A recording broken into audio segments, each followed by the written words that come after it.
Hello, welcome. My name is Tim Frank. I'm the Chief Marketing Development Officer here at the International Rett Syndrome Foundation. Thanks for joining us today.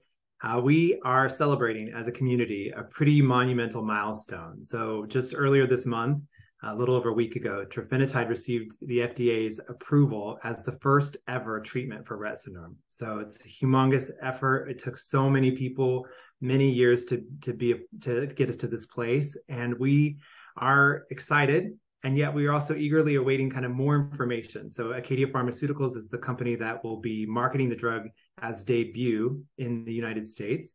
And the community has a lot of questions. So we want to answer some of those about the treatment and what comes next. So IRSF has put together a 3-part Q&A series to start to answer your questions. We want to share what you need to know now and discuss the impact this treatment could have for you and your family, especially your loved one with Rett syndrome. Today, in part 1, I've asked Dr. Dominique Pichard, our Chief Science Officer here at the International Rett Syndrome Foundation, to come and talk to us a little bit more. Dominique is also a parent to a teenager with Rett syndrome. I myself am a parent to an almost teenager with Rett syndrome. And she's going to share a little bit about the science behind DAYBUE/trofinetide, what we learned from the clinical trials, and discuss the specifics around the label and how to get this medication if you're interested, which has just recently been approved by the FDA. Please remember that as we're sharing today, the thoughts and opinions discussed here on this video are not meant to be medical advice. We encourage you strongly to talk to your doctor about the individual advice that he would give you on DAYBUE and your child's treatment plan. So Dr. Dominique Pichard, thanks for being here today. Tell me, how did you feel when you heard the news that the FDA had approved trofinetide? Tim, that's a great way to start this off. There are so many words that come to mind, none of which really do justice to how I felt that Friday night when I was with my daughter who has Rett syndrome, when I finally got the news that trofinetide was approved. I was elated. This is a monumental milestone, as you said, for Rett syndrome. There's so many days and moments that we talk about in Rett syndrome. You know, I remember the day I asked my daughter, does she have Rett syndrome? The diagnosis day. And now I have the trofinetide approval day that is stamped in my memory as one of the happiest moments for us as a family and hopefully for the larger community. Yeah, I'm not getting tired anytime soon of hearing people's reactions to this news. It is emotional. It is so encouraging to hear from one another, because it has, like you said, it's seared into our brains of these different days, and now there's finally a hopeful date seared into our brain as well. Let's talk a little bit about trofinetide, which is now called DAYBUE, but we'll get into that. Tell me a little bit about what it is exactly, and what do they know about how it works? What do we know about how it works? Yeah. We're going to be a little bit technical here, just because of the nature of that question. So trofinetide is a drug or a medication that is made to mimic a naturally occurring molecule in the brain. And it is mimicking the amino terminal peptide, something called IGF-1. So that was a whole lot of jargon. This amino terminal peptide is called GPE. So you may hear IGF-1 and GPE as these terms. And the reason that these are important is that IGF-1 is a growth factor that's produced by many cells, but in the brain, it's produced by 2 of the major cell types in the brain, the neurons and the glial cells. And IGF-1 has a significant role in brain development, as well as in recovery from injury and inflammation.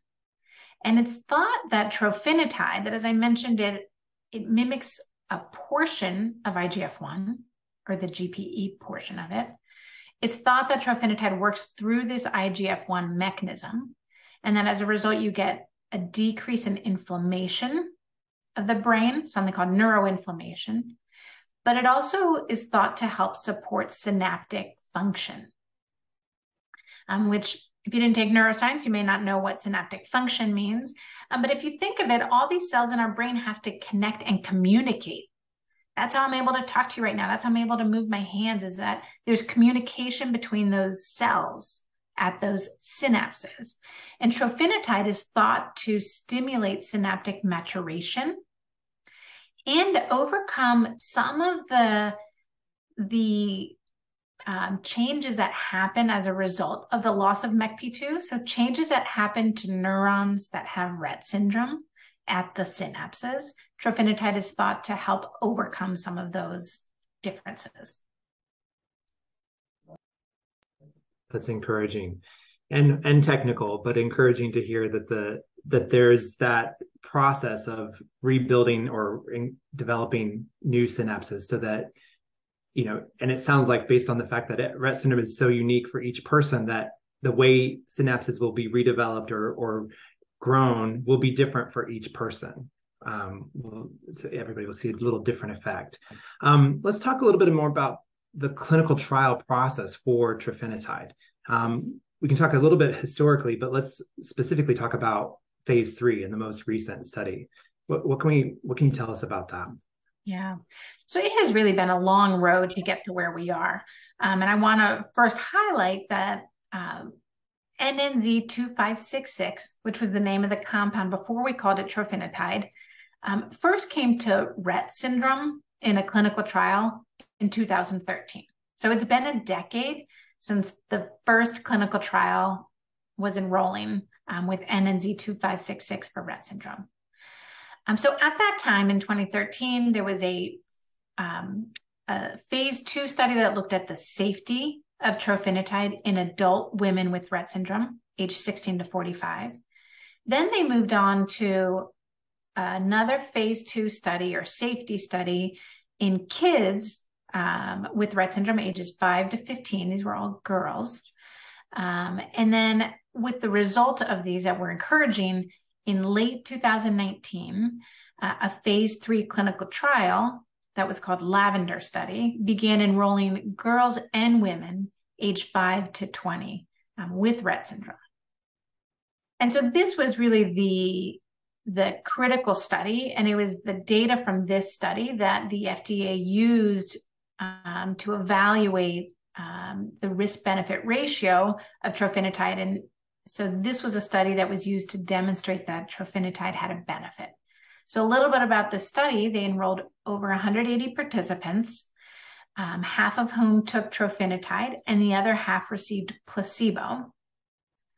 And I want to pause here and say thank you to the hundreds of families that have participated in these clinical trials over the last decade, because if we didn't have you as active research participants, as partners in this, we wouldn't be celebrating this today. So as I mentioned, half of those families agreed to, half the families, their daughter received a placebo, and the other half received trofinetide. And over the 2-year study period, they evaluated how well did this work using 2 different instruments, one that was completed by the caregiver and one that was completed by the doctor. Thanks for sharing that.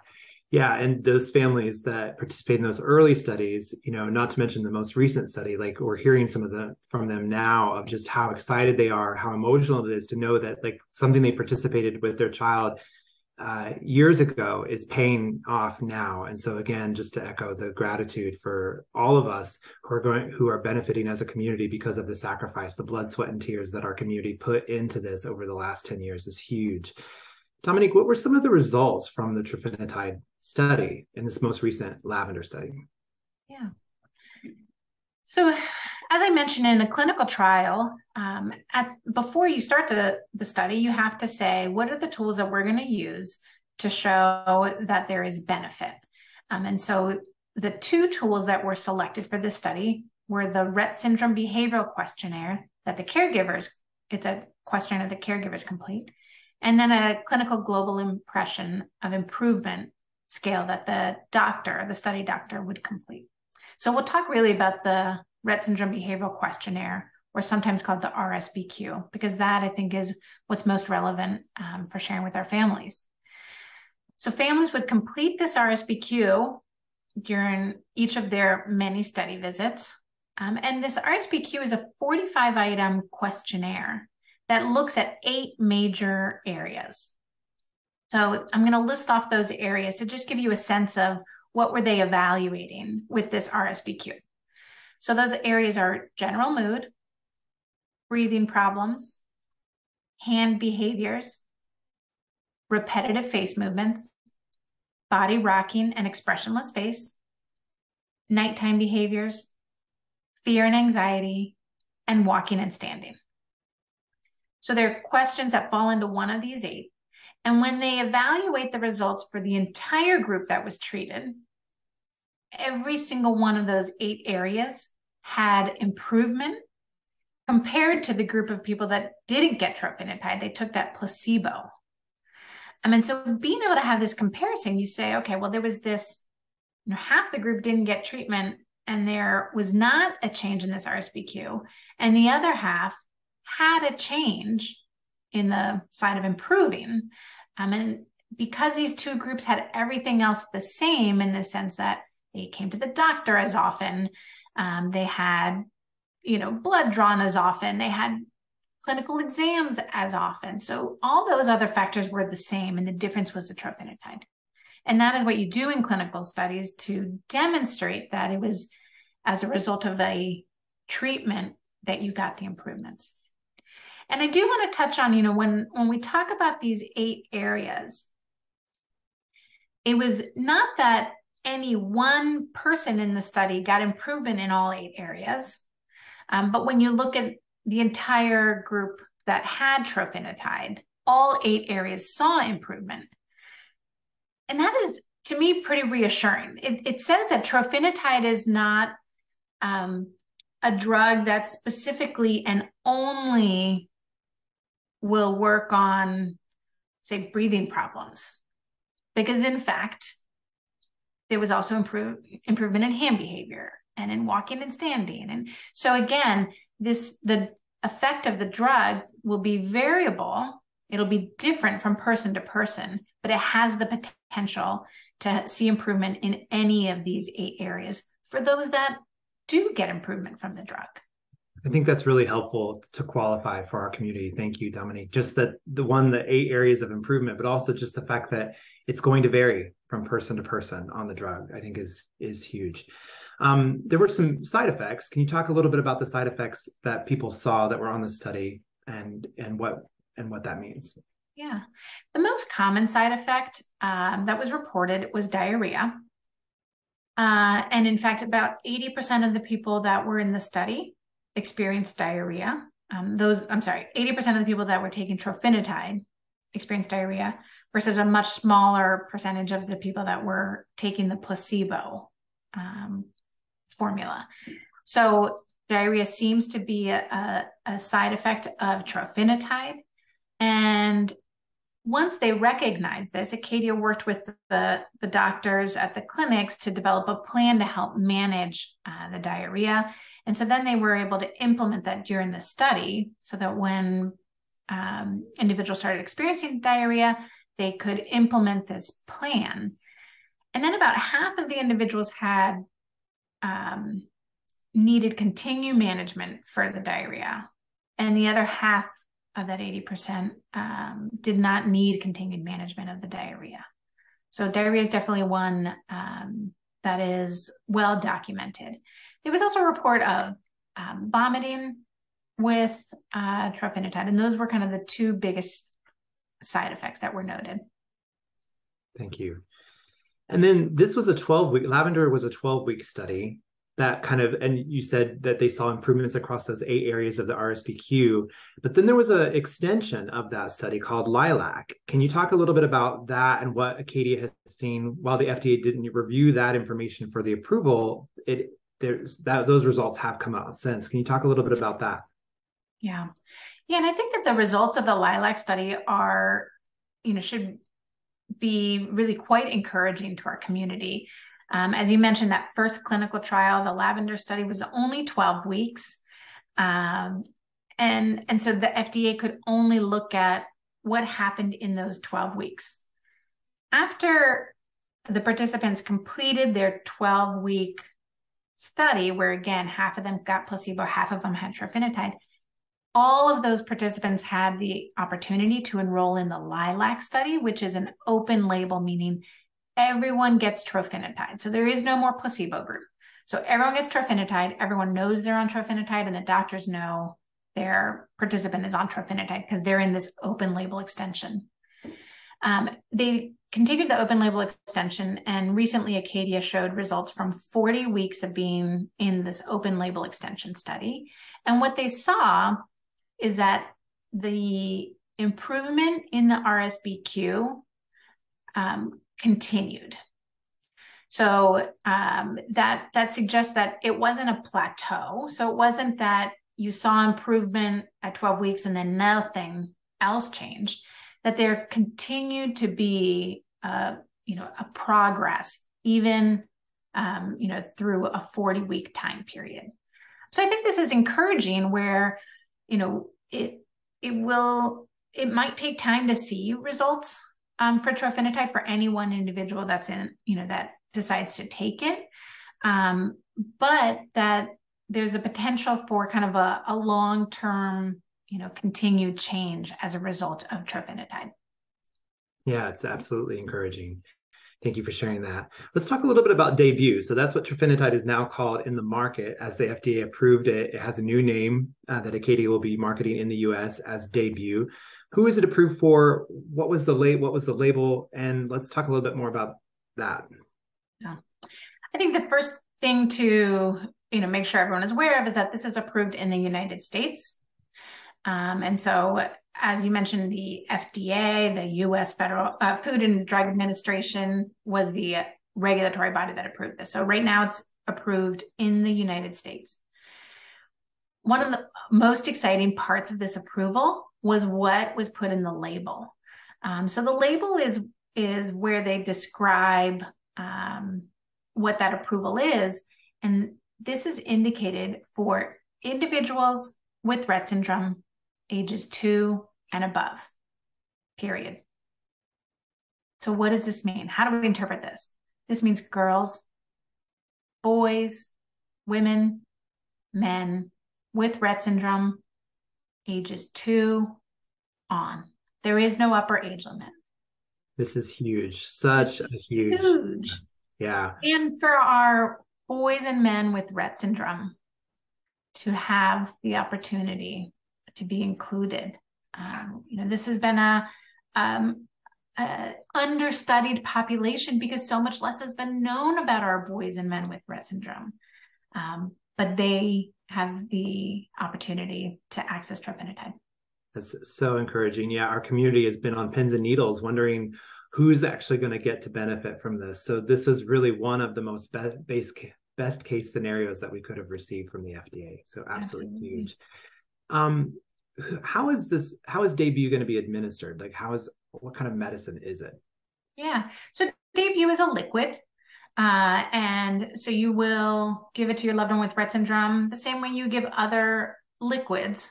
So if your loved one takes things by mouth or orally, then they can take it by mouth. If they have a G-tube, it can also be given by G-tube. So this will be administered like any other liquid that they consume. Thanks. And then talk about the prescription process. Like, will they need a prescription for this drug?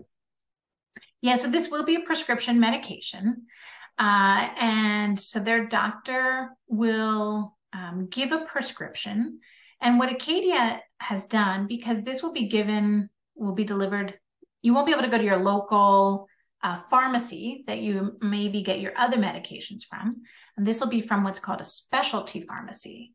And so Acadia has set up a support system called Acadia Connect to really help in this time where you are getting that first prescription through, maybe trying to get insurance approval, and making sure that you are getting your medication from the specialty pharmacy as smoothly as can be with this prescription.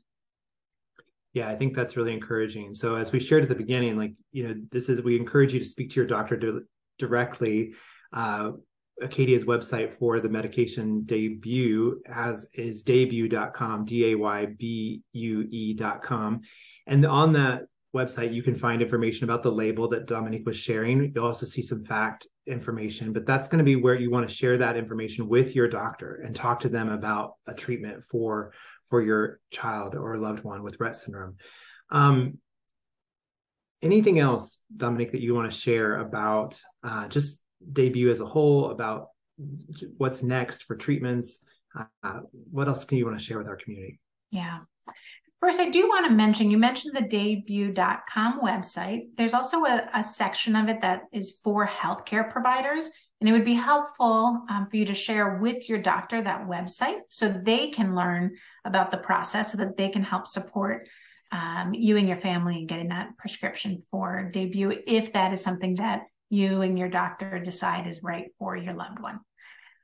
But really, I do want to touch on the fact that while we are celebrating this tremendous moment today, and we deserve to be celebrating this because of the decade plus of work that has gone into this, the millions of dollars, the hundreds of families that have contributed, from wanting to enroll and not being able to enrolling, to financially helping to support, to just emotionally being supportive, to being on the sidelines but waiting. There's been so much that has gone into this, but this is really just the tip of the iceberg for Rett syndrome. What this has done for our community is it has demonstrated in a much bigger sense that Rett syndrome is a therapeutic area that can successfully get to approved treatments. And what that really means is that companies who each have to decide the risk-benefit ratio for their investments say, this is a therapeutic area with less risk because they have a defined way to bring a treatment all the way through to approval, which means they have the doctor network, they have those tools that I talked about to show that there's benefit. They have a community that's willing to participate in the clinical trial. So all of that is in place, which de-risks this for other companies. And we've seen this with one other rare disease called spinal muscular atrophy, or SMA, where they had an approval of a drug. And that first approval was tremendous for their community. And it made the landscape such that other companies were willing to invest. They now have 3 approved treatments for SMA, which is a neurodegenerative disorder. One of those treatments is a gene therapy. So this is a monumental moment. It is worth celebrating. We have to, be here today and celebrate where we've come, but also know that this really is going to be opening up a world for us, where we will hopefully continue to see, and we at IRSF are going to push really hard to continue to develop more therapeutics to get us more options, really so that all individuals with Rett syndrome have treatments. We want to have as many as we can so that if a treatment doesn't work for one person, they have another option to try. Absolutely. Yeah. Thank you, Dominique. That's really encouraging. And it's just the beginning. We've blown the door open, and, we're continuing. This is changing the landscape for Rett syndrome. 40 years ago, there was no one had even heard of Rett syndrome, barely heard of Rett syndrome. All this work has been done, to bring research, to bring investments, to bring industry to this place, and now to have this, and it's super exciting. So thank you for sharing so much today, and I think it's beneficial and encouraging to our community. Thank you guys for watching and being a part of this. As we mentioned, please be sure to visit daybue.com for more information and to register. Acadia is going to be hosting an upcoming webinar specifically for the caregivers, and that's on March 28th. So I encourage you to register for that webinar and join us there. Join Acadia is a part of that as they're sharing this more information. We also continue to encourage you to talk to your doctor, as we shared, about getting the information to them. There's an healthcare provider portion on DAYBUE.com, as Dominique mentioned. And we also just want to encourage you on our website, on the trofinetide page that we put out, there's a part where you can share your experience, your thoughts on this, whether you were a part of the clinical trial or you just have emotions that are running high on about this news. We want to hear from you and hear what gives you hope. So you can visit us. You can email us at treatment@rettsyndrome.org, or you can use a form on our website at rettsyndrome.org/trofinetide contact. We'll be back very soon with a second video with our CEO, Melissa Kennedy, who will be sharing about what you can do now to advocate for affordable care and access to treatments like DAYBUE. So thanks for being a part of this today. Thank you.